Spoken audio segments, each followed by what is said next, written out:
तुम भाई है ना मेरी बेटी है कि ਇਹਦਾ ਨਾ ਪੱਠਿਆਂ ਦਾ ਮਸਲਾ ਚੱਲਦੀ ਨਹੀਂ ਹੈ। ਸਕੂਲ ਵੀ ਜਾਂਦੇ ਅਸੀਂ ਰੈਂਟ ਤੇ ਰਹਿੰਦੇ ਆ।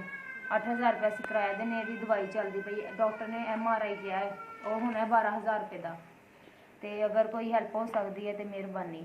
ਡਾਕਟਰ ਨੇ MRI ਰਿਪੋਰਟ ਲਿਖ ਕੇ ਦਿੱਤੀ ਹੋਈ ਹੈ ਤੇ ਉਹ ਕਹਿੰਦੇ ਪਏ ਨੇ ਕਿ MRI ਕਰਵਾਓਗੇ ਤੇ ਫਿਰ ਅੱਗੋਂ ਤੁਹਾਡੀ ਟ੍ਰੀਟਮੈਂਟ ਸ਼ੁਰੂ ਹੋਏਗੀ।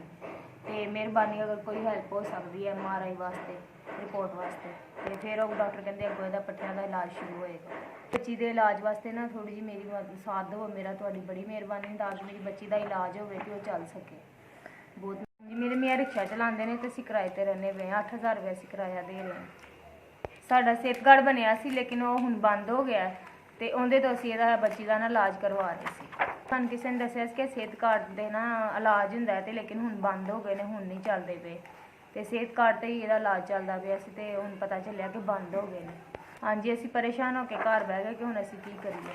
भाई ये सेहत कार्ड की बड़ी सहूलत सी लेकिन बंद हो गए हैं तो हुण दोबारा फिर चलने चाहिए ने। दुनिया इहदे तो ना फायदा लै रही थी सेहत कार्ड तो। हाँ जी यह ना 7000 रुपया मिले, बहुत मेहरबानी भाई, बहुत शुक्रिया। अल्लाह ताला तुहानूं जिंदगी देवे तो मेरी बच्ची चलन लग जाएगी तुहाडी इह पैसे मदद के नाल।